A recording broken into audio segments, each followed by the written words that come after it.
রান্না করার জন্য আমি এখানে দুইটা আর কি বড় বড় স্টিকের বাটার দিয়ে দিছি। আমি কিন্তু তেল ব্যবহার করি না এখানে। আর রসুন কেটে দিছি কয়েকটা হালকা ভাজার পরে। এটার ভিতরে আমি এখানে চিংড়ি মাছগুলা মাঝখানে দিয়ে এরকম পাতলা পাতলা করে কেটে নিছি। চিংড়ি মাছগুলো এখন ভেজে নিব রসুনের সঙ্গে। ভাবছিলাম যে ভিডিওটা করব না, পরে ভাবলাম না করি। কেমন হয় চিংড়ি মাছ দিয়ে এটা ভিডিওটা করি। চিংড়ি মাছটা এইভাবে হালকা ভেজে নেওয়ার পরে এটার ভিতরে 6টা ডিম দিয়ে দিলাম। ডিম যদি আরও বেশি দিতে চান বেশিও দিতে পারবেন। তো ডিমটাও এটার সঙ্গে ভেজে নিব একটু।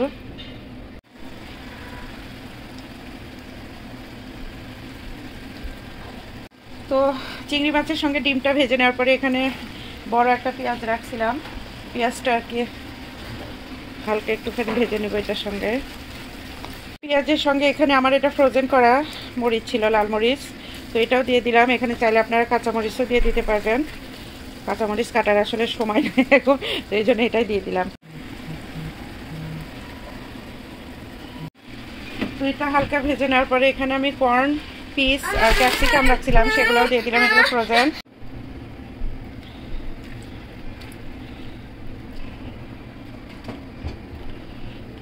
তো এখন আমি এটার ভিতর কিছু পরিমাণ মতো লবণ, একটুখানি জিরা ধনিয়া গুঁড়া, সামান্য টেস্টিং সল্ট, গোলমরিচের গুঁড়া আর শুকনা চিলি ফ্লেক্সের পাতাটা দিয়ে দিলাম।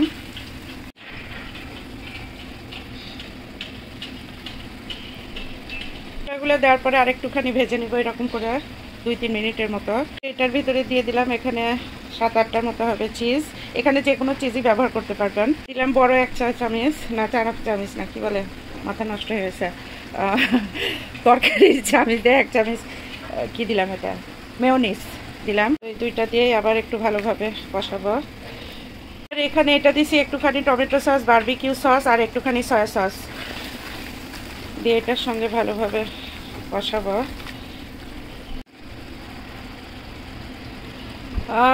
স্মেলটা এত সুন্দর বের হয়েছে মাশাআল্লাহ। এটা ভালোভাবে কষানোর পরে আমি এটার ভিতরে দিয়ে দিব 2টা ইভাপোরেটেড মিল্ক। আপনারা যদি চান যে ইভাপোরেটেড মিল্ক দিবেন না, তো না ছাড়াও এমনিতেও করা যাবে। এটা ছাড়া আমার কাছে মনে হচ্ছে আজকে আমি একটু ঝোলঝোলের মতো করব, তো এই জন্য দিয়ে দিলাম। 2টা দিতে চাইছিলাম, আমার মনে হচ্ছে একটাই ঠিক হবে নাকি, না আরেকটা দিয়ে দিই।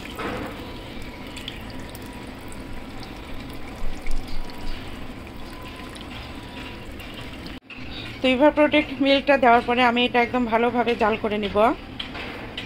মানে জিনিসটা একদম ক্রিমের মতো হবে আর কি পাস্তার সঙ্গে যখন দিব। ভালোভাবে জাল দেওয়া শেষ। আমি প্রায় 3 মিনিটের মতো জাল দিছি। আর এখানে আমি আগে থেকেই 2 রকমের পাস্তা সেদ্ধ করে পানি ঝরাই রাখছিলাম, তো সেগুলো দিয়ে দিলাম।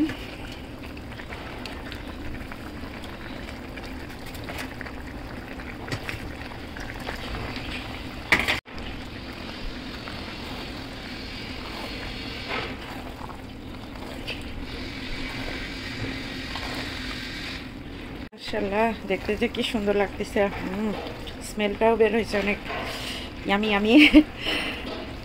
তো আমি ভাবছিলাম একটু ঝোলঝোল হবে, তো ঝোল হয়নি, একদম গায়ে গায়ে মাখা মাখা হয়েছে। ঠান্ডা হলে আরও এটা বেশি মাখা মাখা হয়ে যাবে।